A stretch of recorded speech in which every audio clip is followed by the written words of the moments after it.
principales y se debilitó el poder cristiano en la región. Los cruzados tomaron Damieta, siguieron insistiendo en el 1219, pero fueron derrotados y obligados a abandonarla en 1221, mostrando la ineficacia de estos esfuerzos. No contribuyó significativamente a la recuperación de Jerusalén, que era el objetivo principal, y dejaron fuera del control cristiano este lugar. Vamos a continuar con la Sexta Cruzada. Fue liderada principalmente por el emperador, que también dice del Sacro Imperio Romano Germánico, como lo había explicado Eduardo, Federico II. El objetivo principal de esta cruzada era recuperar Jerusalén también y otras áreas en Tierra Santa que estaban bajo control musulmán. Ocurrió entre el 1228 y 1229, solo un año. Uno de los eventos significativos fue la negociación de Federico II con el sultán Al-Kamil, logrando la recuperación pacífica de Jerusalén sin necesidad de batalla. Esto fue un acierto. Se caracterizó esta Sexta Cruzada por haber logrado sus objetivos sin el derramamiento de sangre. De la Séptima Cruzada nos va a hablar Ezequiel. Bueno, de la Séptima Cruzada, bueno, les comento que bueno, el líder de esa cruzada fue el rey de Francia, Luis IX.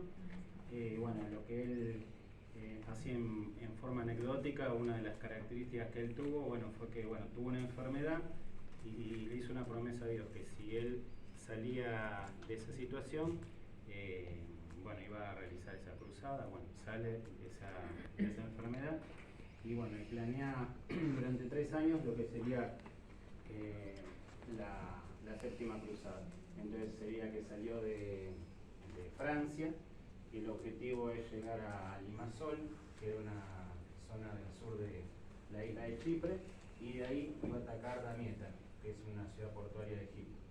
Bueno, a partir de llegar ahí, conquistan en 1249 la ciudad de Damieta, y a partir de ahí ya como que se envalentonan, ¿no? los cruzados, ¿no? Por esa situación, que habían conquistado rápido esa ciudad y siguen avanzando. Pero ¿qué pasa? Tienen problemas con la marea del río Nilo, y además aparte empieza a haber problemas con el suministro de agua. Bueno, los cruzados se empiezan a debilitar físicamente porque bueno, faltaba el agua, empiezan a tener enfermedades y problemas bueno, de salud, entonces como que se fueron debilitando. Y siguieron avanzando, pero bueno, hay un sultán de Egipto que se llama Ayub, Al-Salim Ayub, y bueno, y en el año 1250 hay una batalla de Farizkur, donde se enfrentan, bueno, estas tropas, ¿no? Digamos, del sultán de Egipto contra los cruzados. Bueno, el objetivo de esta cruzada era recuperar Jerusalén del poder de los musulmanes y recuperar también otros territorios que estaban en dominio de ellos. Pero bueno, en esa batalla, bueno, Luis IX es capturado y bueno, el ejército vencido. Entonces fueron tomados cautivos, digamos, bueno, Luis IX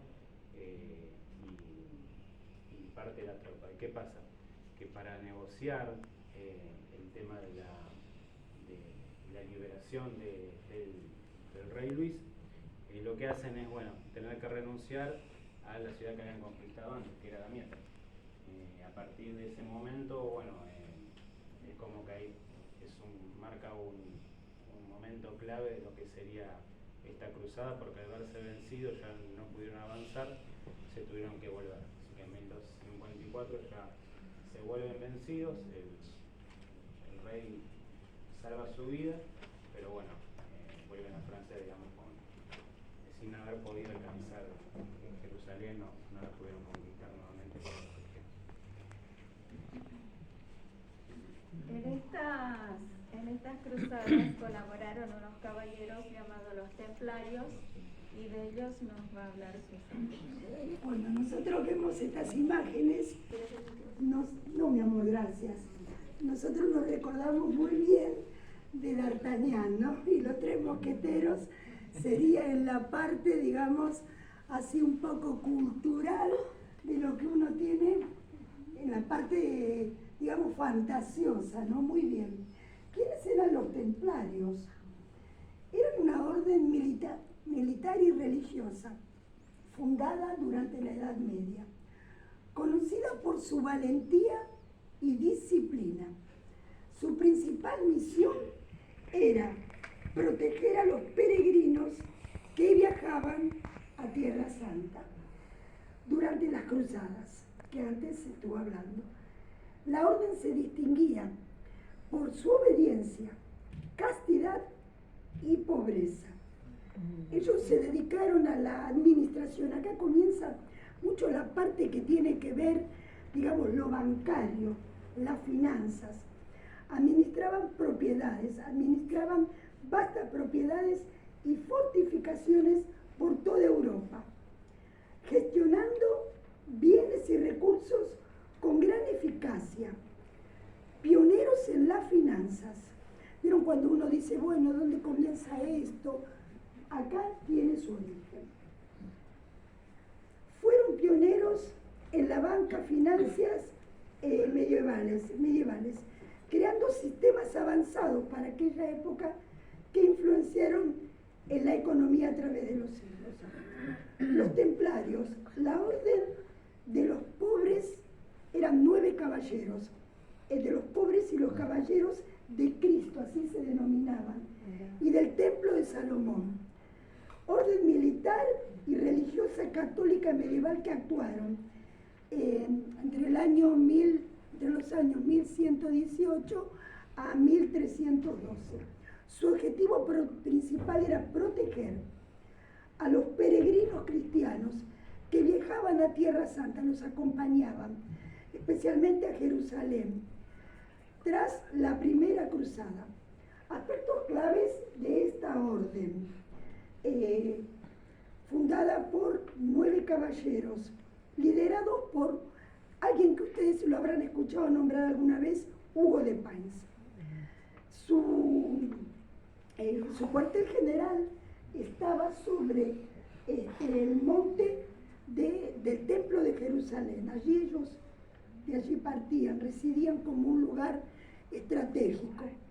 Llegaron a ser una de las órdenes más importantes de la cristiandad occidental. Sus actividades, propósitos, como antes dije, en lo económico, encargándose de gestionar fondos y realizar préstamos, también convirtiéndose en una de las primeras instituciones financieras de Europa. Pero también hubo un momento de caída de los templarios, ¿no es cierto?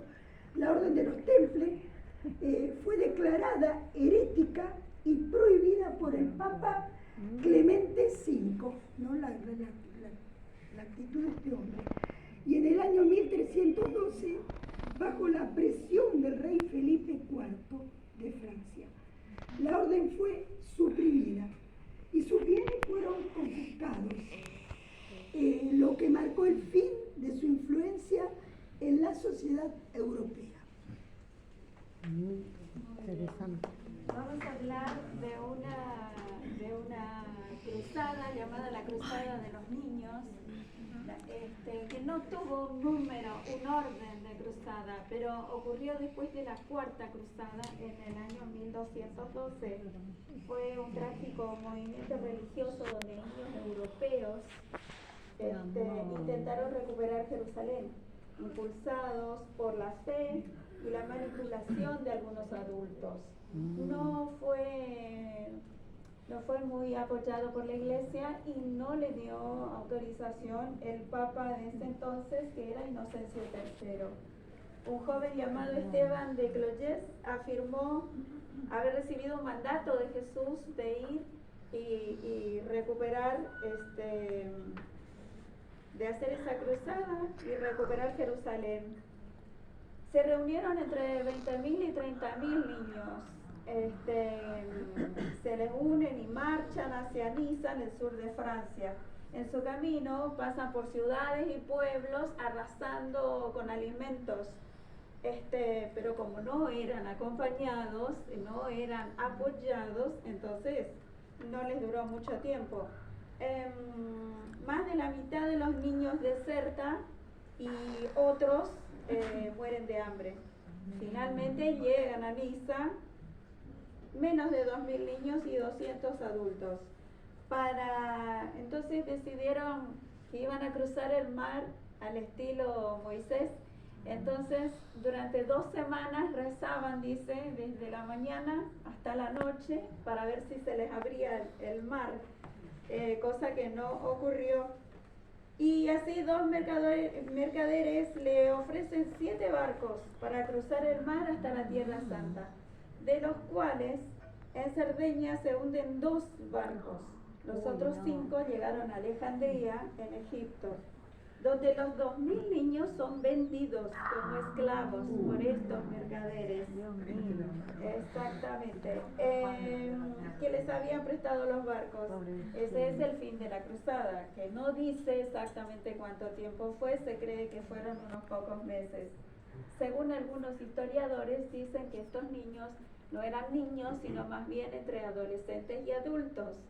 Según otros historiadores también indican que un niño francés llegó adulto, convertido en sacerdote, regresó a Francia y que por él se conoce esta historia.